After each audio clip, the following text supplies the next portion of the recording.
Hi everyone, Alyssa here again. I wanted to share with you guys some new money saving tips that I came across and as I'm decorating things for my wedding, because we're trying to do wedding on a budget. So I am having a Mexican theme, super colorful wedding. These are my wedding colors. These right here are my wedding colors. They're super vibrant and we kind of want that party Mexican feel. And these are actually the pieces that are going to be adorning the aisle and the outside venue where we're getting married, because we're gonna have our ceremony at the venue along with the actual reception. So it's an all-in-one inclusive place, but it's very simple. The outside venue is very simple, and I wanted something colorful to kind of spruce it up a little bit. So we wanted these colorful.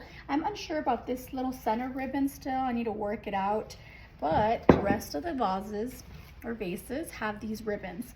I got these ribbons downtown. These ribbons were on sale. I got them for, I believe they were like originally 12 bucks for 100 yards. So that was a steal, and I got 3 of them for 10 bucks, so 30 for the ribbons.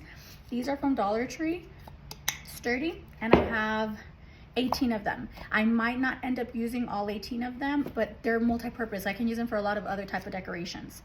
So the biggest thing that I did on saving money is noodle. Some of my decorations started off with this styrofoam ball.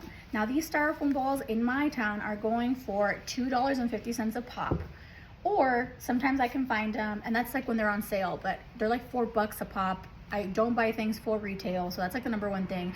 Go to Michael's, I go to Hobby, I go to the Dollar Tree where they used to carry them. They no longer carry them since Dollar Tree went through their new rebrand for $1.25 instead of $1. But I got this, it used to be a full-size noodle for $1 at Dollar General. So I grabbed one thinking, hey, this material is very similar to the styrofoam that's used in those balls. It's a little bit denser, but it would hold the flower needles just fine. So what I did is I grabbed these blue ones. I probably could have picked another color, but that's all that they had at the time. I grabbed old tissue paper that I had from previous party gifts. So I measure this out, and I literally grab my scissors and kind of mark it, boom, scissors. I mark it right where it's at, which you can see, I mean, this is a super rough one. It doesn't need to be perfect. It needs to fall in here just the way a noodle, the white foam would. And then I wrap it in the white tissue paper, which I actually cut these in half. This is a half sheet. And I wrap it. It doesn't have to be pretty because it's not gonna show.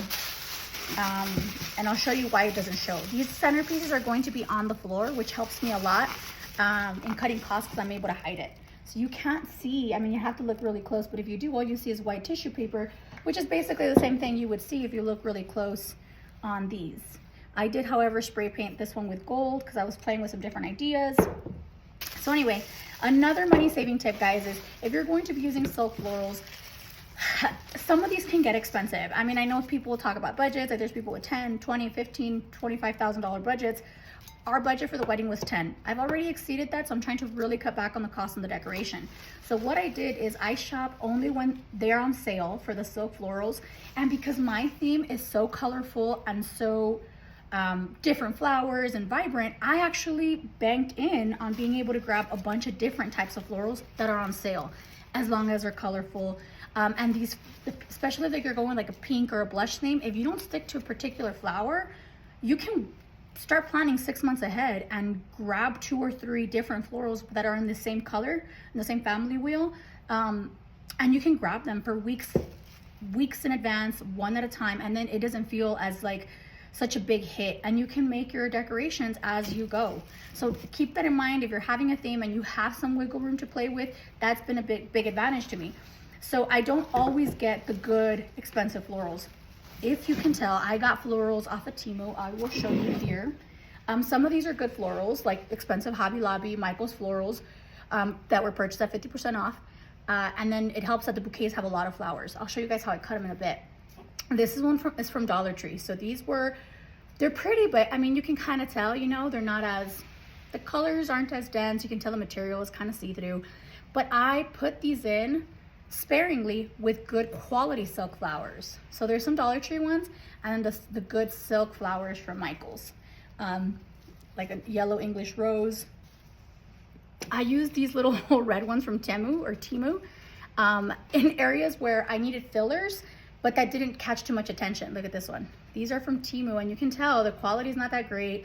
The little the wire piece, they're not as sturdy, so I used them sparingly, but they helped fill out these bouquets. I also do not skimp out on Savers and Goodwill. I go every other week to Savers and Goodwill and a bunch of other secondhand stores because I will come across things like this. I got this one at Savers. It looks like somebody had done for $5.49 for, I would say like 25, 30 flowers for $5. You're not gonna find that, you know, on Temu or for this many flowers, no. The only part that's not that great is that they've already been pre-cut. So, I mean, keep an eye out for steals like this. If you're definitely on a budget, this is something that you're probably really familiar with anyway, on your local Facebook marketplaces, on Craigslist, and you can get these things for a steal. These are good quality flowers, but they've already been pre-cut. But because they work for what I'm doing, it ended up being a bargain. So I was able to get a lot of flowers for a lot more decor for even cheaper. So tips that I learned along the way, along with money saving tips, are the very first bouquet I did is this one. And let me show you the last one I made. In comparison, this one's kind of small. Look at the size on this. And it's actually almost the same amount of flowers, maybe a few less. But the biggest difference is when I was learning how to do this, or I was trying to craft pieces together, all the reviews I had seen were grabbing flowers and we're cutting the stems very short. When you do that, you create smaller flower pieces. I could buy the bigger balls and kind of hot glue them onto the glassware. But as I've gone through and done 16 of these pieces now, what I realized is if I leave the stems of the flowers longer, just a little bit longer, these are probably 4 to 5 inches, and I'm able to leave the green, the leaves on them, I'm actually able to create a bigger bouquet. So before you start cutting away, pre-cut with the idea that you're gonna wanna show some height on some of these, because my smaller flower pieces definitely do look smaller and cheaper. The bigger ones, they're fuller. They look a little bit more high end. I'm not gonna say they look high end, but they look like somebody paid money for them, as opposed, hey, she made those at home, you know, on a Saturday night. I added cheap greenery also from Temu just to do filler on the spaces. I was debating on whether or not, and then tell me what you guys think in the comments too, you know. I was debating on whether or not to add some of these thinner pieces of ribbon from the bouquets, because I wanted some height on them, never going back and thinking that, let me cut the stems higher so that I have a bigger bouquet. I don't necessarily need to add more greenery to give it height. I need to cut them higher. And they hold just the same. I haven't hot glued anything in place yet. My wedding is still a whole year out. I've actually considered renting these centerpieces, because that's something that happens a lot here in my hometown, where you can rent centerpieces for weddings or holidays or parties or celebrations, baby showers. And so this is such a colorful theme that since I haven't hot glued anything on yet, I actually could play with the flowers, reuse stems, reuse the vases, and do different things with them. So if you can find a way to do that and make some money to put back into your wedding, if you've gotten ahead of the game like I have, that's also a really good idea, to put some extra money for the wedding dress or something, you know, that's always a plan. But so the biggest money saving tip is try these instead of the white foam balls, because definitely less expensive. Pick your florals with the idea that you want to do some money saving things. And you don't have to really limit yourself. I wanted a wedding with a lot of color and a lot of flowers, like a Mexican party. And I don't need to pay full price for them, but I need to give myself some time. So definitely money saving tips that I think everybody can use. If you guys have any comments on how to make them better, if you're a DIYer, or if you maybe are, you know, these are tools of the trade that I don't know and I'm learning as I go, but if you have any tips to share, by all means, drop it in the comments. Ask any questions you have in the comments, and I'll catch you guys in the next video.